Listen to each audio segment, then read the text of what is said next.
Resumido.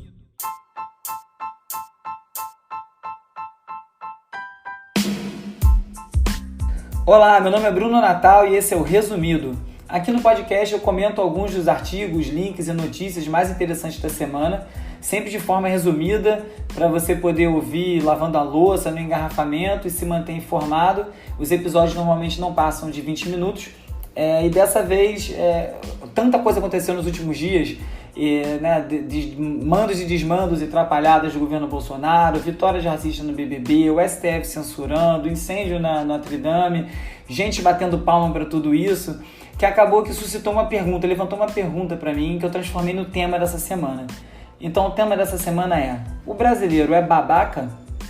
Vamos lá, resumido. Chegamos a 100 dias do governo Bolsonaro, com bastante coisa para observar e criticar. No espaço bem curto de tempo, vários de seus eleitores ou defensores do seu pensamento já começam a questionar o que está acontecendo. Eu acho que notadamente essa semana José Padilha, que era um grande defensor da Lava Jato, diretor do Tropa de Elite, que hoje em dia mora nos Estados Unidos, fez escreveu um artigo dizendo que se arrepende, que está muito decepcionado com as posturas do Moro. Lembrando que o José Padilha fez uma série do Netflix chamada Mecanismo, em que ele alterou totalmente a história da Lava Jato como se deu para endeusar um juiz, e agora ele está aí questionando o que aconteceu.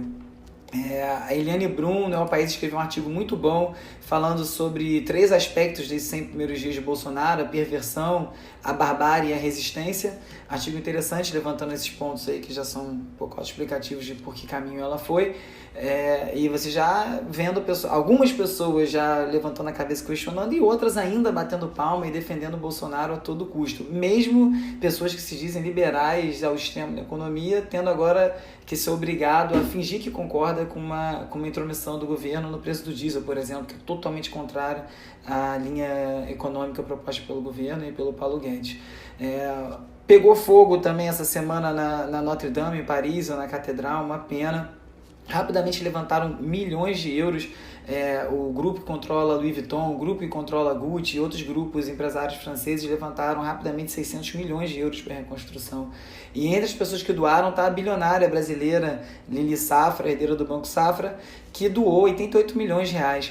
Isso rapidamente já suscitou outras questões, né? A Júlia do Alibi, no Twitter, fez um levantamento interessante, que em 2 dias a Notre Dame levantou mais de 3 bilhões de reais em doações, e que em 7 meses o Museu Nacional do Rio recebeu 15 mil de empresas e 142 mil de pessoas, a maior parte da doação vindo de cientistas, de um cientista de lá do museu. E o resto do dinheiro veio de fora, 800 mil reais da Alemanha e 150 mil reais da Inglaterra. Então começou-se um questionamento, né? Por que ela botou esse dinheiro todo lá, e quando aconteceu aqui no nosso quintal, uma coisa de proporções no mínimo equivalentes para a história do nosso país, nenhum brasileiro se movimentou.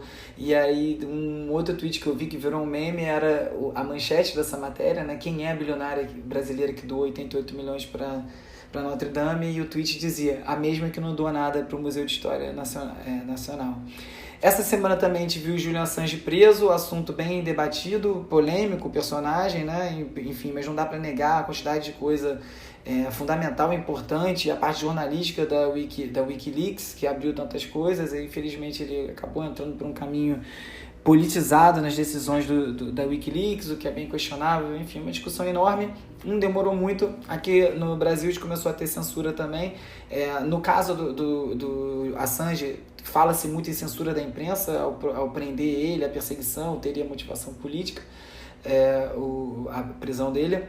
Aqui no Brasil a gente viu o STF mandar tirar uma matéria do ar porque citava um dos ministros de maneira que eles julgaram um pouco respeitosa. E aí você vê gente debatendo e dizendo que não, isso não é censura, a matéria chegou a ser publicada, ele mandou retirar do ar.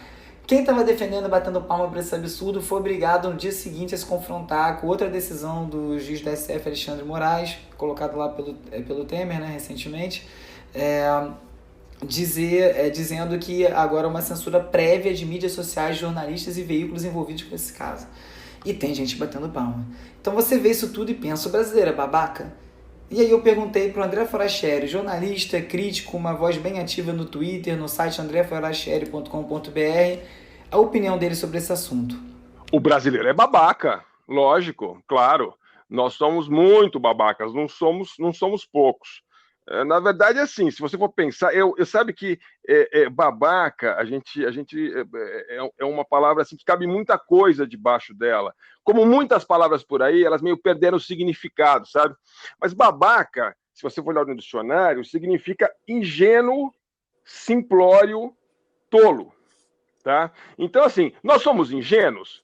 Sim, nós somos ingênuos. Nós acreditamos em fadinha, nós somos um povo extremamente religioso, né?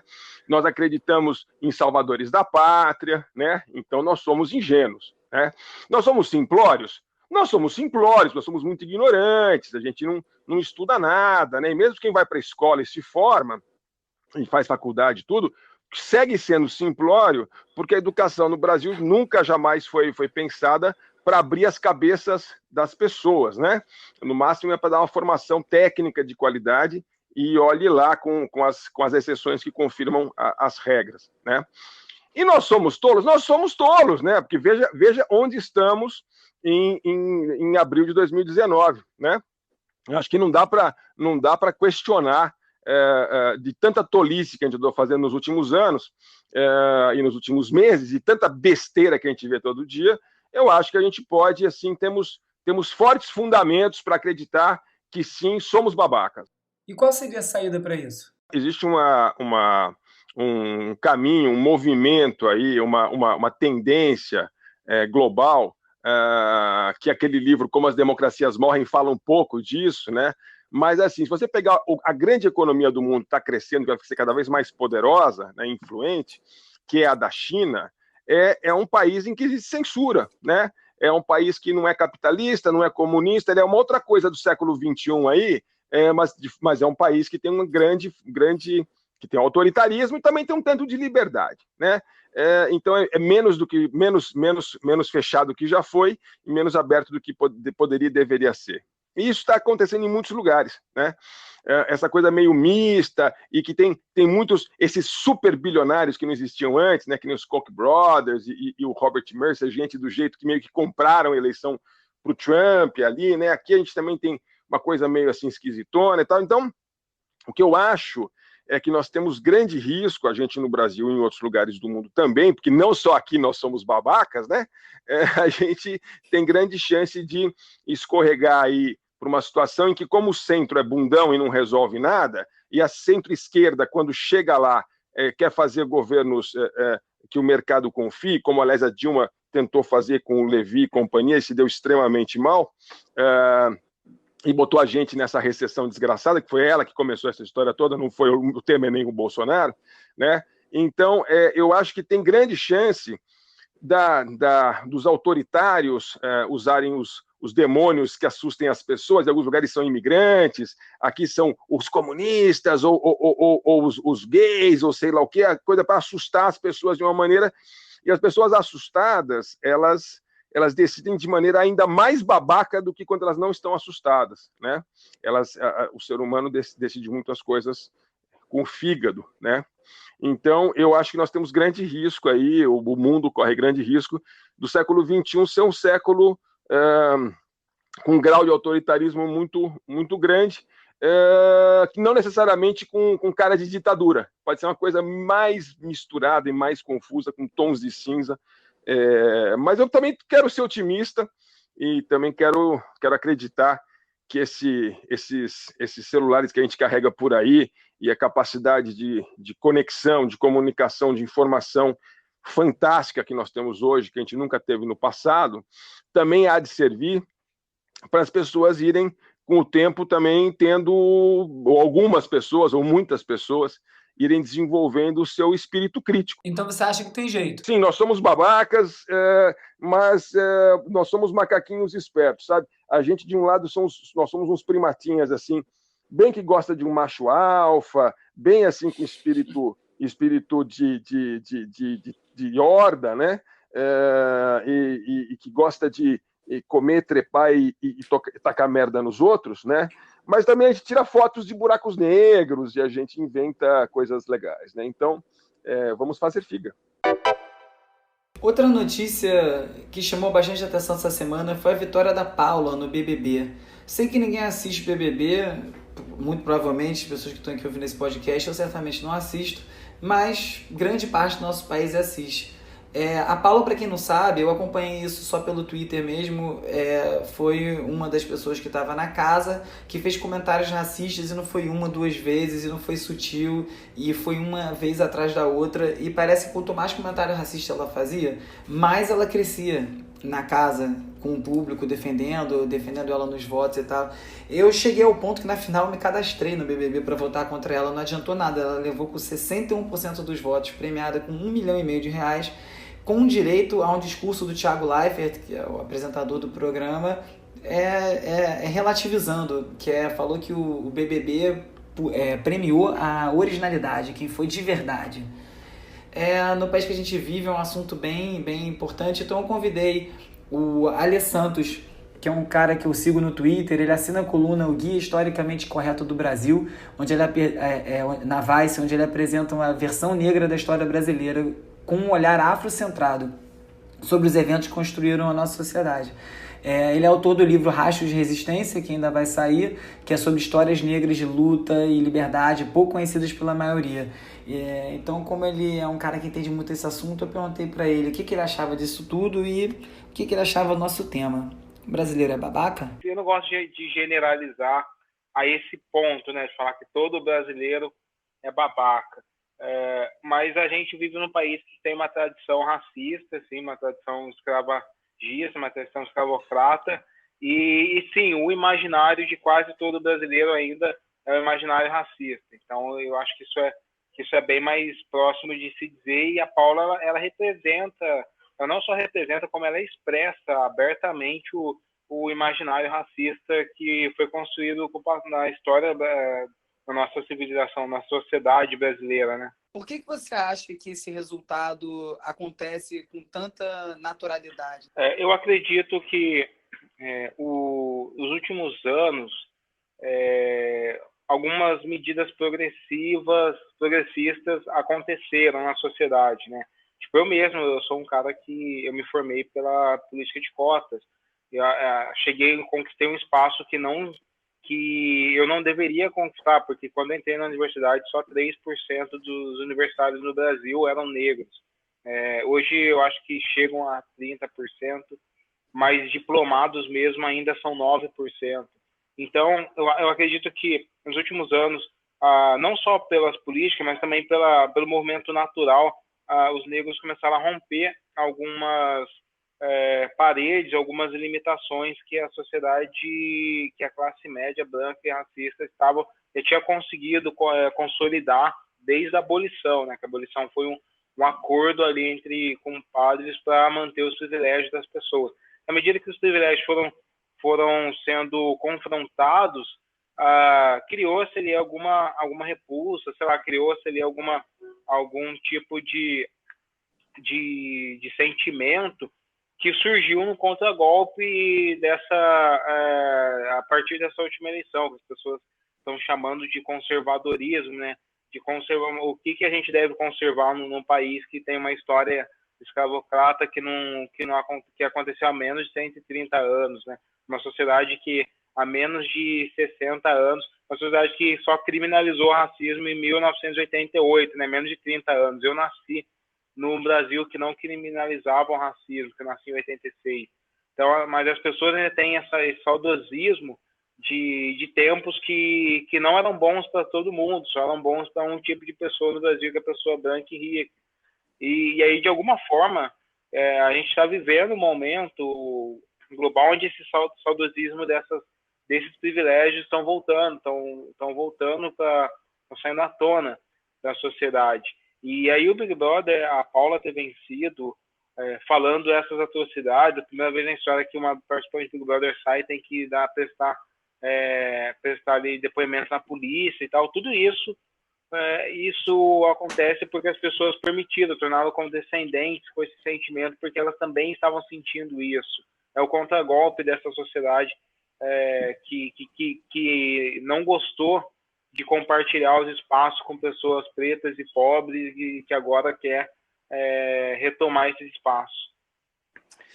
Nesse caso, então, você acredita que a maior parte dos votos para ela vem desse perfil de pessoa e talvez não tenha havido uma mobilização negra ou de antirracistas com volume suficiente para combater isso? Talvez talvez o tipo de discurso dela acabou atraindo mais racistas e aí gerou o volume de voto que ela teve? Qual a sua leitura disso? As duas coisas. Eu acredito também que houve aí uma participação da milícia digital, que é intensa na internet, inclusive, se eu não me engano, foi a Folha de São Paulo, a Globo, que falou um pouco sobre essa estrutura de criar perfis fakes que ajudam o presidente Bolsonaro ali nas pautas deles do Twitter, e tem ali, se não me engano, 5 mil perfis que são responsáveis por uma quantidade absurda de engajamento na internet. É uma questão de desequilíbrio digital, então.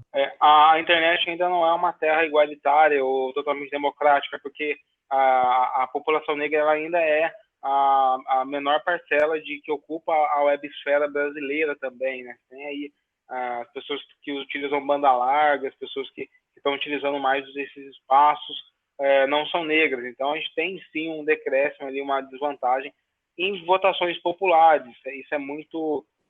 uma infeliz naturalidade. O PVC, que é um comentarista de futebol do canal Fox, que era da ESPN antes, escreveu uma coluna muito interessante chamada Futebol Real versus Virtual. Amplifica a pressão com populismo e redes sociais.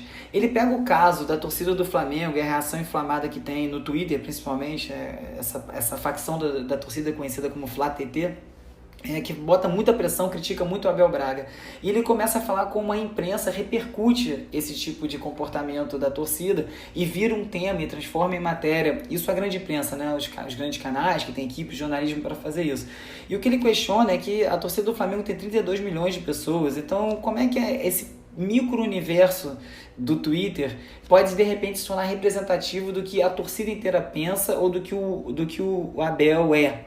Né? Ele faz aqui uma análise tática, enfim, que não vem ao caso, mas eu achei muito legal como ele pegou, através desse viés do futebol, trouxe uma questão de sociedade hoje em dia, né? A gente está totalmente pautado pelas redes sociais, tá aí o presidente que a gente tem que não muda, que opera praticamente através do Twitter, ele fala e se manifesta através do Twitter, e isso vai entrando, né, assim, cada vez mais na sociedade e realmente pautando, que é um perigo, porque nem sempre o que está ali de fato reflete a realidade.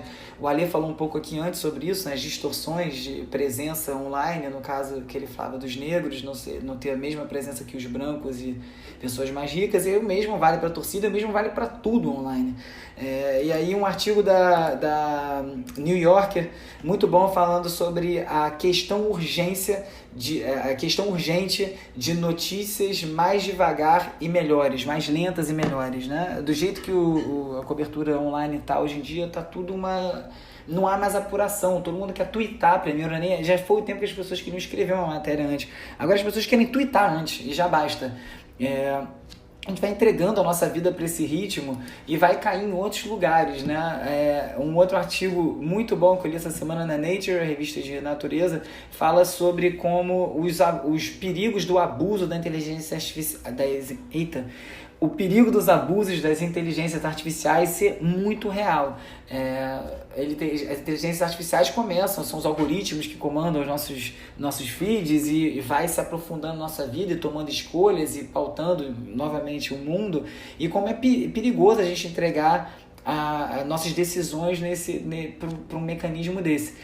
Ainda nessa seara tecnológica, o New York Times inaugurou uma série chamada The Privacy Project, o projeto da privacidade, uma série de artigos todos excelentes, dá vontade de pagar o New York Times só para poder ler todos eles, porque estoura aqui o nível o limite de matéria grátis. Muito interessante, um assunto que eu venho repetindo aqui várias vezes, né, no programa, talvez tenha me motivado a fazer esse podcast, falar sobre isso. Então, para falar um pouco sobre internet, uma pessoa que está muito presente nesse universo, eu chamei o Felipe Neto, perguntei para ele aqui sobre o nosso tema. Felipe Neto começou com um canal quase adolescente, em que ele era super exaltado falando coisas, virou um canal teen, depois um canal infantil mesmo. É uma figura que era muito criticada online por conta das coisas que fazia, e nesse cenário todo tomou uma posição política é muito clara e muito combativa ao governo, ao que está acontecendo, sempre se declarando não ser favorável ao PT, mas também não favorável por isso, ao que está aí dessa forma que está. Então eu perguntei para o Felipe Neto, essa figura que virou uma voz no Twitter principalmente, uma voz crítica ao que está acontecendo nos nossos tempos, e perguntei para ele, o brasileiro é babaca? Não acho que o brasileiro seja babaca. Eu acho que essa visão, na verdade, do brasileiro estereotipado, ela não existe, né? O que é o brasileiro? A gente é um país de 200 milhões de habitantes, né? Onde você vai ali do sul até Roraima, você tem uma variação de culturas entre as próprias cidades, estados e municípios tão gigantesca que é impossível você traçar o perfil do brasileiro. O brasileiro da capital de São Paulo, ele tem hábitos e costumes completamente diferentes do brasileiro de Palmas, do brasileiro de Natal ou o brasileiro do interior do Rio Grande do Sul. Então eu acho que o brasileiro hoje, né, coletivamente, o que ele escolheu? Ele escolheu os caminhos que nós estamos trilhando hoje, né, em 2019, que foram caminhos conservadores, de certa forma reacionários, motivados, acho que muito mais por uma rejeição do que vinha acontecendo do que por um entusiasmo ao que aconteceria. Eu acho que o brasileiro, cara, ele muito pelo contrário, coletivamente nós somos um povo que consegue prosperar na medida do possível dentro de condições extremamente desfavoráveis.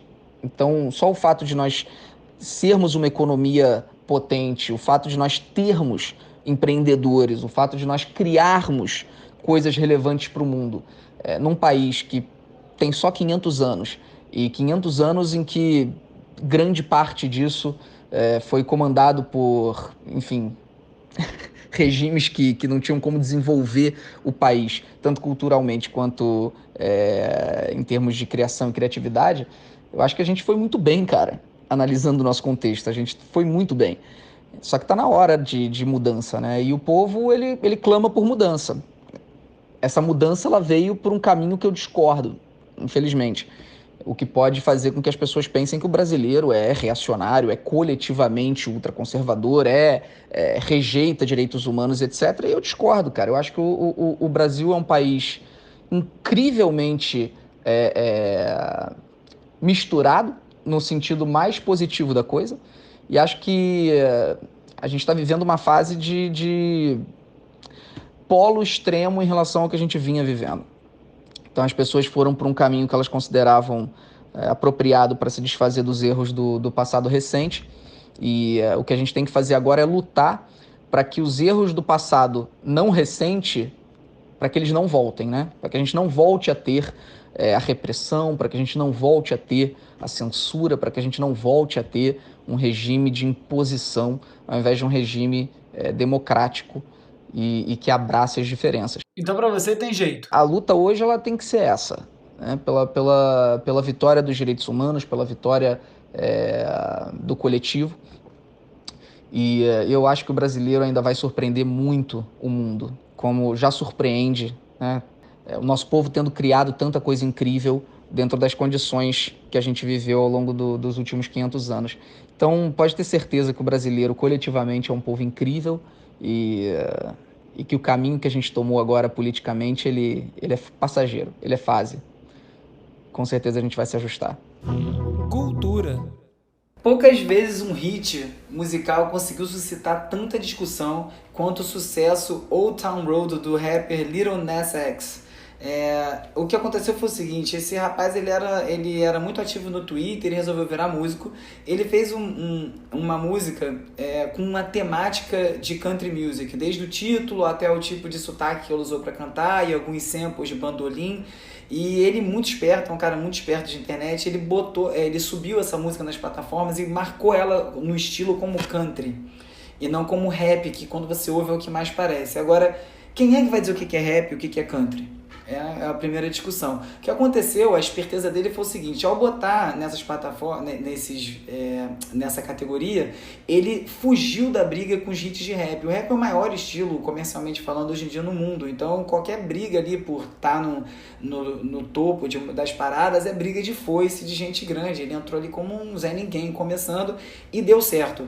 A música acabou performando muito por conta do TikTok, que é um aplicativo de dublagem que está fazendo um sucesso enorme nos Estados Unidos, aí virou um meme lá dentro.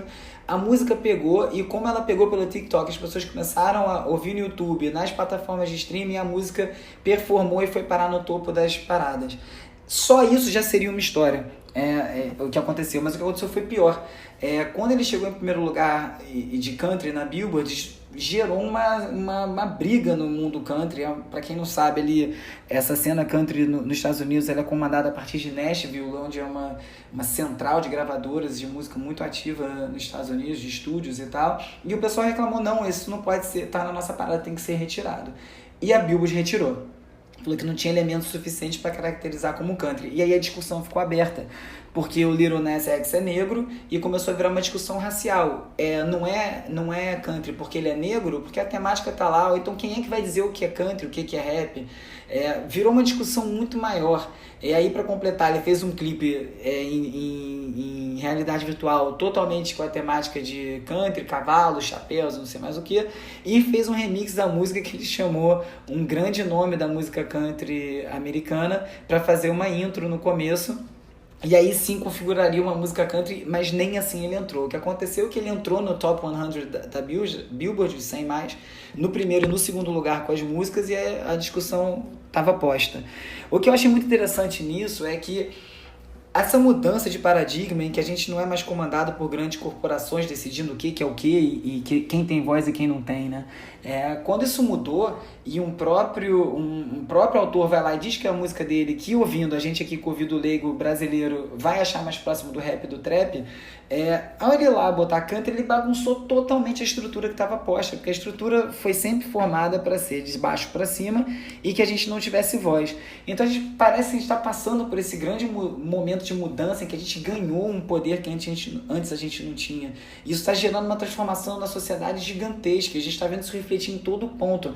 Você pensar que essa confusão inteira online começou há coisa de 10 anos, né? É mais recente do que isso, para ficar tão agudo, mas para quem está na internet há muito tempo, vamos botar aí 10 anos, né? Twitter, Facebook, ascensão e tudo mais, é um assunto muito, muito inflamado. Muito interessante acompanhar essa história. Eu vou botar alguns links lá no post do URB.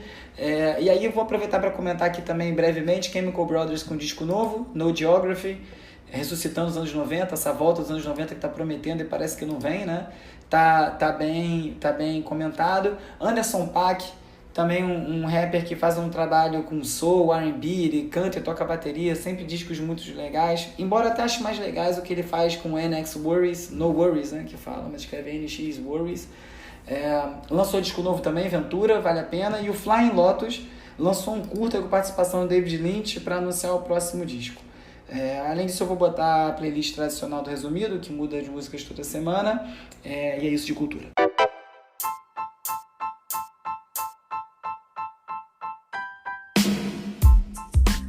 Esse foi mais um episódio do Resumido. Dessa vez foi diferente, foi temático, eu gostei, de várias participações, não sei quantas vezes eu vou conseguir repetir, deu trabalho pegar participação de todos, tive que editar o programa de uma forma diferente também. Manda o feedback de vocês, fala urb@gmail.com, @urb no Twitter. Quem tiver o app do Anchor ou quiser baixar, que é o app que eu uso para montar esse podcast, por lá dá para mandar mensagem direto, vira uma mensagem de áudio que eu posso usar no programa também. E quem quiser se aprofundar mais nos assuntos que foram comentados aqui, toda semana eu faço um post no URB, www.urbe.cc, que é o meu blog, e lá eu faço um post do Resumido com todos os links comentados aqui, lá listadinhos, bonitinhos, para quem quiser ir atrás. No mais, muito obrigado por estar ouvindo, não esqueça de espalhar para os amigos e indicar para mais gente para ouvirem o podcast, é a única maneira de chegar a mais gente. Tá muito divertido fazer isso aqui. Semana que vem tem mais. Um abraço. Resumido. Resumido.